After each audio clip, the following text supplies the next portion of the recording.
नमस्ते मित्रांनो, आपलं सर्वांचं स्वागत आहे आपल्या नवीन व्लॉगमध्ये। आज आपण चाललो आहोत Anjanvel light हाऊसची in detail video बनवायला। मी आणि साहिल निघालोय अंजनवेलमधील कातलवाडी मार्गे लाईट हाऊसला।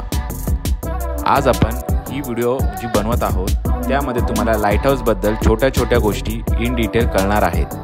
ह्या व्हिडिओमध्ये जे डिटेल्स आहेत ते तुम्हाला दुसऱ्या कुठल्याच व्हिडिओमध्ये भेटणार नाही।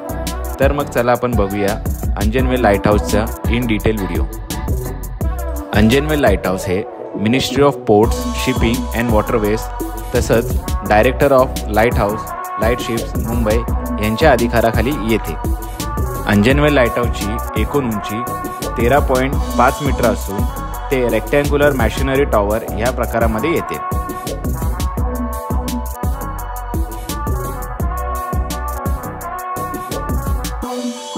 अंजनवेल लाईट हाऊसची स्थापना 15 फेब्रुवारी 1660 रोजी झाली असून यामधील ऑप्टिकल इक्विपमेंट ज्याला आपण साध्या भाषेत लाईट हाऊसचे बल्ब बोलू शकतो त्याचे निर्माण इंग्लंडमधील मेसेस स्टोन चार्म्स या कंपनीने केले होते।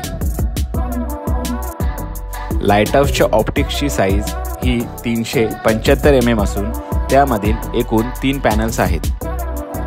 प्रत्येक लाईट हाऊसची एक ठराविक स्पीड असते जेणेकरून त्याच्या जवळून जाणाऱ्या जहाजांना कळते की ती कोणत्या लाईट हाऊसच्या जवळून जात आहे।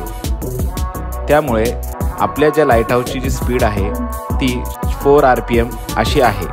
म्हणजेच काय तर प्रत्येक मिनिटाला ह्यातील जे ऑप्टिक्स आहेत ते 4 वेळा फिरते। त्याच्यावरून जे समोरून जाणारे जहाज आहेत त्यांना कळते की कोणत्या लाईट हाऊसच्या समोरून ते प्रवास करत आहेत। त्याचसोबत आपल्या मनात एक प्रश्न असतो की ही लाईट किती लांबून दिसत असेल। तर अंजनवेल लाईट हाऊसचे जे ऑप्टिक्स आहेत ते 22 नॉटिकल माइल्सवरून दिसतात। म्हणजेच साधा किलोमीटरमध्ये आपण कन्वर्ट केलं तर अंजनवेल लाईट हाऊसमधून निघणारी लाईट ही आपण 40 किलोमीटर दूरून बघू शकतो। इथे लाईट हाऊसच्या प्रिझमला किंवा ऑप्टिक्सला सूर्यप्रकाशापासून संरक्षित करण्याकरता पडद्याने झाकून ठेवण्यात येते। लाईट हाऊसचं चालू होणे व बंद होणे ह्याची वेळ हे पूर्णपणे बदलत असलेल्या सूर्यास्त व सूर्योदयावर निर्भर असते। त्यामुळे लाईट हाऊस सुरू किंवा बंद करायचे कुठलेच ठराविक वेळ नसते, ते वेदर किंवा क्लायमेटनुसार बदलत असते। आता आपण तुम्ही व्ह्यू बघू शकता, इथून एंट्री आहे।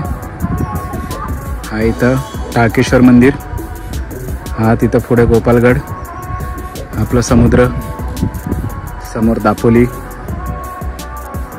इथं चिमणी दिसतील तुम्हाला। एक सेकंड झूम करतो, हे आपल्या एनरॉनच्या चिमणी आहेत।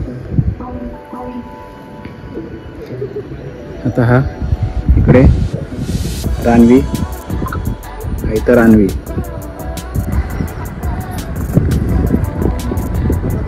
लाईट हाऊसच्या इथला आपला टायटॅनिक पॉइंट, हा इथं पूर्ण समुद्र।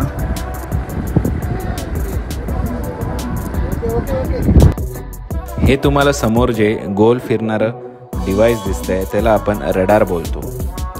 या रडारचा वापर GPS वापर करून ज्या काही जहाज समुद्रामध्ये प्रवास करत असतात त्यांना इंटरसेप्ट करण्यासाठी होत असते। 26/11चा जो हल्ला झाला त्याच्यानंतर प्रत्येक समुद्र किनाऱ्यावर असे रडार बसवण्यात आलेले आहेत। ह्याच्यातून जी समुद्रात हालचाल होत असते जहाजांची त्याच्यावर लक्ष ठेवण्यात येते। या रडारची जी कव्हरेज एरिया आहे तर खूप प्रचंड आहे, परंतु सिक्युरिटी कारणांमुळे आम्ही त्यांची ॲक्च्युअल रेंज सांगू शकत नाही, परंतु आपण विचारही करू शकत नाही त्याच्या परे जाऊन हे सिग्नल इंटरसेप्ट करत असतात। तर मग लवकरच भेटूया आपल्या पुढच्या व्हिडिओमध्ये। व्हिडिओ आवडला असेल तर नक्कीच लाईक, शेअर, सबस्क्राईब करा आणि आमच्या व्हिडिओला असंच आपलं प्रेम देत राहा। धन्यवाद।